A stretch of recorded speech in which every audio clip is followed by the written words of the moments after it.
And welcome, I'm Bill DeFoy, and welcome to News Junkies. With me right now is Tanya Washington, and Tanya's going to join me for a discussion about what is happening in Baltimore. And Tanya, good to have you with us. Well, thanks for having me, Bill. The situation in Baltimore, very tense. We've got the rioting going on. What are your thoughts and observations? Well, with the riots going on in Baltimore, my thoughts on that, I think it's, I'm just going to keep it real, I think it's full of nonsense. I think sometimes we need to look at the whole wide picture and not just look at, okay, another officer shot another person dead. If we learn how to just come together, Bill, I feel in unity, and not just be so quick to go out there and start rioting, because actually what you're doing, you're hurting your own self. You're hurting your neighborhood, you're taking things out, and what's going, the effects after the riots, what's going to happen? Your taxes are going to get raised up, and then who's going to be at fault? Exactly.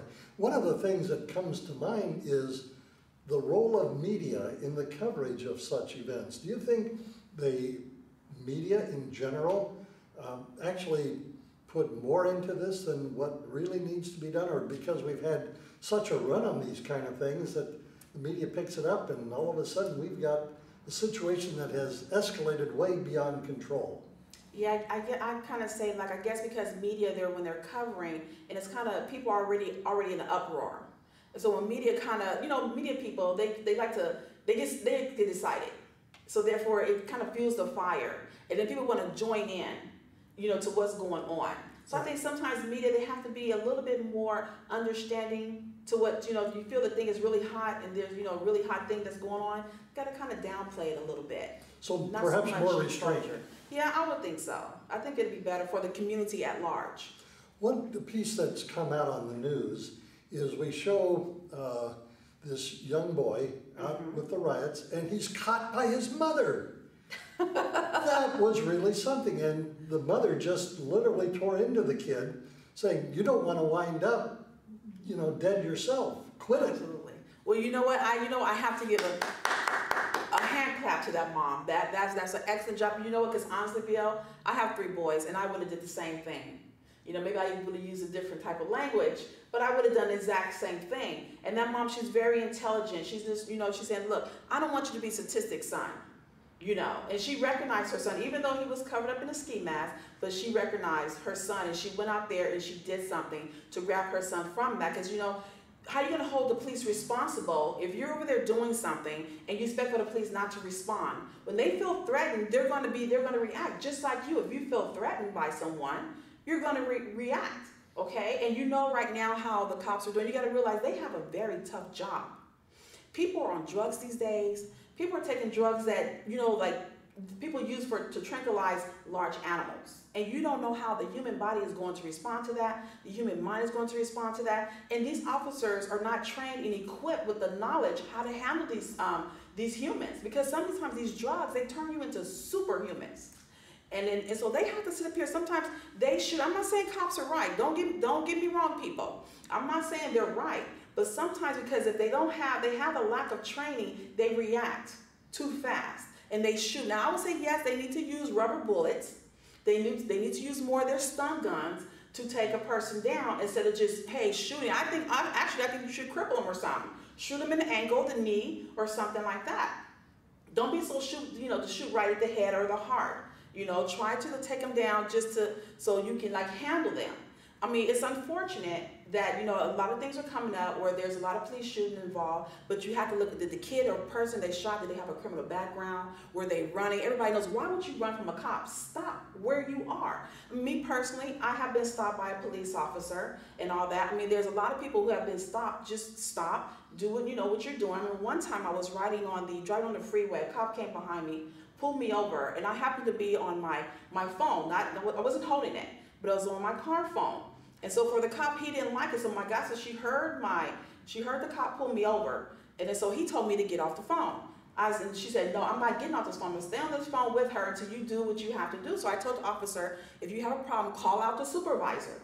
I'm not getting off the phone. If you're gonna give me a ticket, give me a ticket. I'm not getting out of my car. And he did what he had to. He didn't like it because I can see his face that he didn't like it. But he still went ahead and proceeded his business, gave me the ticket, and then let me go. Be wise. Don't act foolish. Because if you act foolish and then expect for the unexpected to happen, and then don't sit up here and blame somebody else for your actions. You know, you brought up something about the mother coming out and, you know, you're saying, yay, for the mom.